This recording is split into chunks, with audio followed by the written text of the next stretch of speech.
Good evening. Welcome to the Texas Trifid Ranch, Dallas's pretty much only carnivorous plant gallery. Today's subject matter here is going to be on the sundews, genus Drosera. This is the second largest group of carnivorous plants known worldwide, just short of 200 species known every continent but Antarctica today. And Antarctica had sundews on it before it froze over about 3 million years ago. So in any case, what we're going to do is we're going to focus on the different varieties out here and point out that these are all relatively closely related. We're going to start off here with, this is Drosera filiformis. It's not looking all that great only because it just got repotted. It's commonly referred to as the threadleaf sundew. It's native to the Florida Panhandle and Georgia. This can go ahead and grow quite tall in spring and summer. I've actually seen them growing well over 1 meter tall in the wild. Also have over here, this is Drosera spatulata, the spoonleaf sundew, native to Southeast Asia. Over here, this is the Cape sundew, Drosera capensis, native to far southern South Africa. And then this beast over here, this is Drosera adeli, the lanceleaf sundew from Queensland in North Australia. In any case, even though these all look drastically different, they all work in the same way, and they're all reasonably well related to each other. In the case of the sundews, they're one of many carnivorous plants known for sticky traps. There's one big difference with the sundews. Now, as far as the sticky traps are concerned, if you'll notice over here with this nice close-up over here, is that you can see all of the droplets of what look like dew coming off of the hairs on the leaves. You'll also notice, for instance, here that we'll get really close in, and you'll notice that you've got these individual spots, the red spots over here. Now, each of these hairs are officially referred to as tentacles, and there's a big reason why. Unlike most other species of carnivorous plant that use sticky hairs, such as the Portuguese dewy pines and Bibulus from Australia, these hairs move, and that's why we've got the distinction here. Now, as far as they're attracting, it has everything to do with those little globules over here. Now, these may look like just droplets of dew over here. But in actuality, this is a compound called mucilage. It's an adhesive. It's very sticky. And in fact, I'm going to go ahead and demonstrate right over here, where you can see how far this pulls off of my finger. Now, insects are drawn to this partly because it's a sugar compound, so the mucilage smells sweet, and it also fluoresces ever so slightly under ultraviolet light. And since insects see very well into the UV, they see this as being at the very least something to drink. And especially later on in the day when most other sources of dew have disappeared, they've just dissipated and evaporated away, having something there available insect size to drink is a big draw. They come flying in and usually get stuck on at least one of these tentacles. Now, what happens here is that when the insect fights free, or tries to fight free, it ends up setting off a reaction with the other tentacles in the vicinity, and they will gradually converge onto the bug and force it down to the leaf surface, in which case specialized digestive glands will go ahead, release fluid, and will digest the insect. And in the space of about 3 to 4 days, it'll gradually go ahead, slurp out everything that's remotely digestible from that insect, leaving only a shell. Then the tentacles will go ahead and move back into their original place, and all you'll have left is that shell. Now, with Drosera adeli here, as you can see right here in the center, we've got a really nice leaf forming here on the center. They will go ahead and continue to throw off hairs or throw off new leaves pretty much the entire growing season. Now, adeli here is what is referred to as a tropical sundew. Same deal here as with the Cape sundew over here to our left, right over here. These are varieties that generally do not go dormant during the winter. They may slow down in growth during the slow season, but for the most part, they will go ahead and continue to stay green all year round, so long as conditions are available, and particularly so long as they've got insects to catch. Now, that threadleaf sundew that I just showed here earlier, in its case, this is what's called a temperate sundew, as in it lives in an area where it gets cold enough that it actually has to die back. During the winter, all of these all of the leaves that you see here, the thread leaf, and you can see why it's called that, will go ahead and die back ultimately to a little core, what's called a calyx. It's a little, by midwinter, all of these growing points that you see will go ahead and die back to honestly, a scale-covered assemblage out here. And that'll continue to go ahead and collect light all winter long. As the days get longer, as the days get warmer, they'll gradually go ahead and start sprouting sprouting leaves again. And then we'll go ahead and grow to full size. During the spring also, if the plant's big enough, they'll go ahead and bloom. And one of the very nice things about sundews is that all of them tend to produce really nice and attractive blooms on them. The little spoonleaf sundew over here produces a bright red blooms. They honestly come up about maybe 7-8 centimeters up off the surface. And we'll go ahead and, I like to describe it, it looks like a very, very slow motion string of firecrackers going off. That you'll actually end up with a fiddlehead full of blooms. They will gradually open up, with the ones on the outside opening up first. And that can go for sometimes as much as a couple of months. But as you can see with all of these, the one absolute that they have in common are the tentacles out here. And based on research with a very close cousin, the Venus flytrap, Venus flytraps are a member of the same family, Drosera. They're, in fact, so closely related that you have one species of sundew that's still found in the North Carolina area that it closes up almost as fast as a flytrap does. Flytraps are effectively sundews without the tentacles. However, there is one thing that they do have in common. Flytraps have individual hairs on the insides of their leaves, right on each lobe, that will go ahead and set off the trap. Effectively, what these are heavily modified tentacles. And based on research that came out just last year, the understanding of the mechanism on this is that with sundews and flytraps, those hairs act as microelectric generators.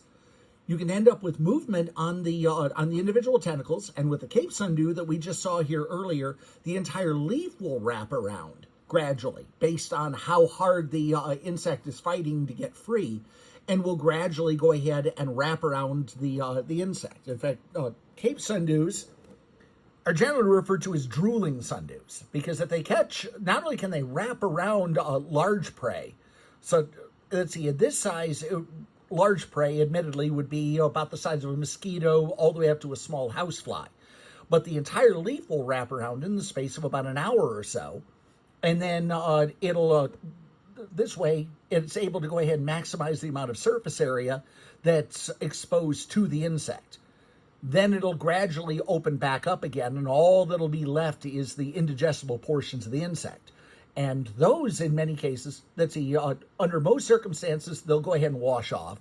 However, many species will use those bits effectively as bait to go ahead and attract other insects, other arthropods. Spiders are a big one. Ants are another big one that will go ahead and try to feed on that seemingly available prey, and they themselves get digested. Now, other than this, there are, again, as mentioned before, there are quite a few different species of sundews available today.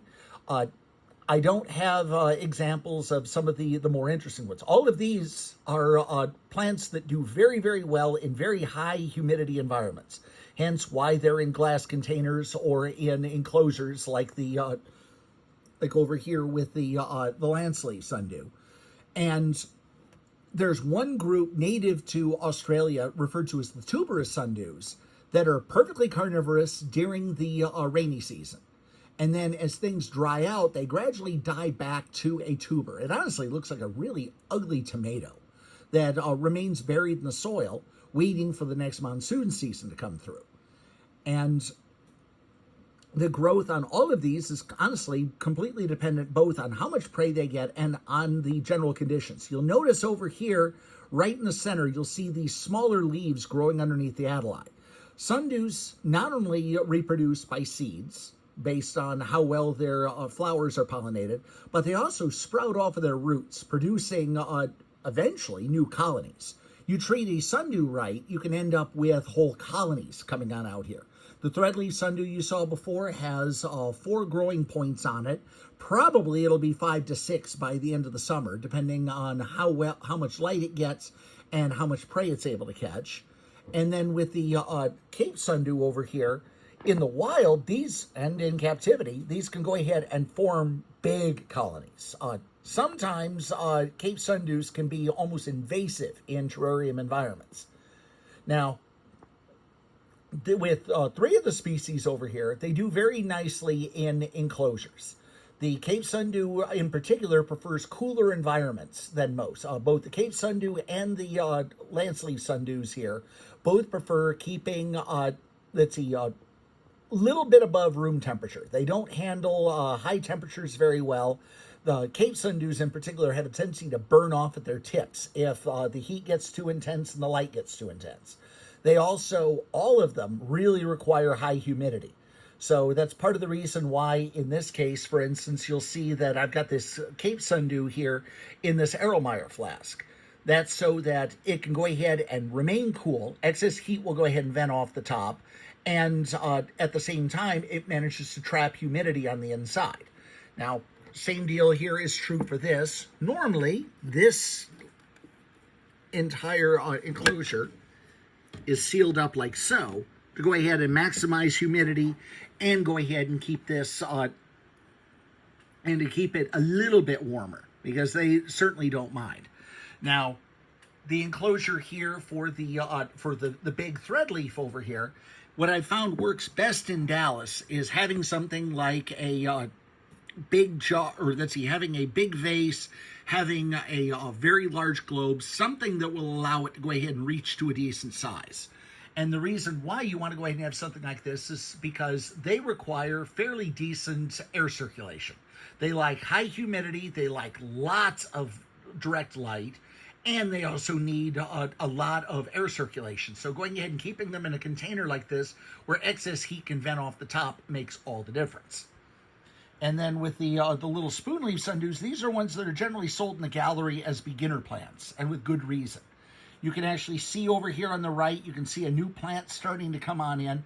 These also, if treated well, will go ahead and form whole colonies. They're rather slow growing. In fact, pretty much all carnivorous plants are rather slow growing, all things considered, because it takes a lot of energy both to produce the mucilage and to go ahead and produce the digestive enzymes that are required. So in this case, this will take a few years before that colony will ultimately fill this enclosure. And of course, we come to the final question that everybody has is, how do you feed them?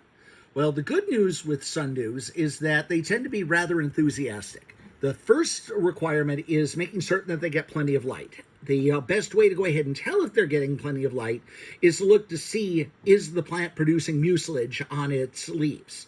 If the tentacles have nice big droplets of mucilage on it, and with many species, if those droplets have nice little red centers on there, that means the plant is getting enough light. If it's getting too much, if it's potentially getting burned, the leaves will go a sort of a bronzy color and will ultimately go ahead and start burning off at the tips. If it's at an extreme point, it'll go ahead and ultimately cause the whole plant to crash. Honestly, temperature is a big deal, but humidity is a much higher consideration. Going ahead and leaving this lanceleaf out, for instance, outside in Dallas for a couple of days would almost definitely kill it, because we just get too dry, especially during the summer. So try to go ahead and get them in there. But as far as feeding them is concerned, they feed mostly off of small insects. There are a few species that can handle prey up to and above the size of houseflies. But the vast majority of them are feeding on things about the size of fruit flies, fungus gnats, There are people who will go ahead and raise containers of Cape Sundews in order to go ahead and catch fruit flies in their kitchen.